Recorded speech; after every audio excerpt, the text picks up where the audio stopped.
Hi hello ക്രിയേറ്റിവിറ്റിയിൽ പുതിയൊരു വീഡിയോയിലേക്ക് ഏവർക്കും സ്വാഗതം.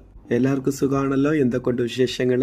ഞാൻ റെഡിയായിട്ട് എവിടെ പോകുന്നെന്ന് നിങ്ങൾ വിചാരിക്കുന്നല്ലേ? അതെ, ഒരു യാത്രയാണ്. ഇത് ഇന്നത്തെ യാത്രയല്ല, ഇന്നലെ ഈവനിങ്ങിനുള്ള യാത്രയാണ്. ഇന്നലെ ഈവനിങ് എൻ്റെ ഒരു കൂട്ടുകാരൻ്റെ വീട് ഗൃഹപ്രവേശനായിരുന്നു. അവിടെ പോയ വിശേഷങ്ങളാണ് നിങ്ങളുടെ അടുത്ത് ഇന്ന് ഷെയർ ചെയ്യാൻ പോകുന്നത്. പോയ പാടെ ഫ്രണ്ടിനെ കണ്ടു.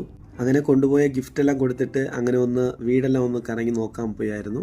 സൂപ്പർ ഇന്റീരിയർ വർക്ക്സ് എല്ലാം ചെയ്തിട്ട് നല്ല മനോഹരമായിട്ടുള്ള വീട് പണിഞ്ഞിട്ടുണ്ട്. കണ്ടപ്പോൾ എനിക്ക് വളരെ സന്തോഷമായിരുന്നു. ഈ നല്ലൊരു ചങ്ങാതി എനിക്ക് കിട്ടാൻ കാരണം ജോസാണ്. ഞാനും ജോസും കോളേജിൽ ഒന്നിച്ച് പഠിച്ചതാണ്. അങ്ങനെ ജോസിനെ കൂട്ട് കിട്ടിയതിന് ശേഷം ജോസിന്റെ ഏരിയയിൽ ഞാൻ വരാറുണ്ട്. അങ്ങനെ ജോസിന്റെ ബെസ്റ്റ് ചങ്ങാതിയായിരുന്നു ഈ സച്ചിൻ. അങ്ങനെയാണ് എന്റെയും ബെസ്റ്റ് ചങ്ങാതിയായത്.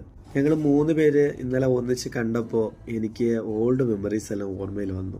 ഞങ്ങൾ 3 പേരായിട്ട് നെട്ട ഡാമിൽ പോയി കുളിച്ചതും ട്രിവാൻഡ്രം മ്യൂസിയം കാണാൻ പോയതും അങ്ങനെ നെട്ട കള്ളിമുട്ടിലോട്ട് മുളിപ്പാട്ടുകൾ പാടി നടന്നതും എനിക്കങ്ങനെ മെമ്മറിയിൽ വന്നിട്ടുണ്ടായിരുന്നു. ഞങ്ങൾ 3 പേരിൽ എനിക്ക് മാത്രം തന്നെ മാരേജ് ആയിട്ടുള്ളൂ. സച്ചിനും ജോസിനും മാരേജ് നോക്കിക്കൊണ്ടിരിക്കുകയാണ്. ഒരു 3 വർഷത്തിന് ശേഷമാണ് ഞങ്ങൾ ഒന്നിച്ച് കൂടുന്നത്. വളരെ ഹാപ്പി മൂമെന്റ് ആയിരുന്നു. അങ്ങനെ ഫോട്ടോസ് എല്ലാം എടുത്തിട്ട് നമ്മൾ അങ്ങനെ യാത്ര പറഞ്ഞ് ഞാൻ ഇറങ്ങി. ഇവിടെ വന്നതിന് ശേഷം ഇവിടെ വെച്ച് പരിചയപ്പെട്ട ഒരു ചങ്ങാതിയാണിത്. ആ ചങ്ങാതിയുടെ ഒപ്പം ഒരു സെൽഫി എല്ലാം എടുത്തായിരുന്നു. അങ്ങനെ ഞാൻ യാത്ര തിരിച്ചു. പിന്നെ അടുത്ത വ്ളോഗിൽ കാണാമേ. ടാറ്റാ.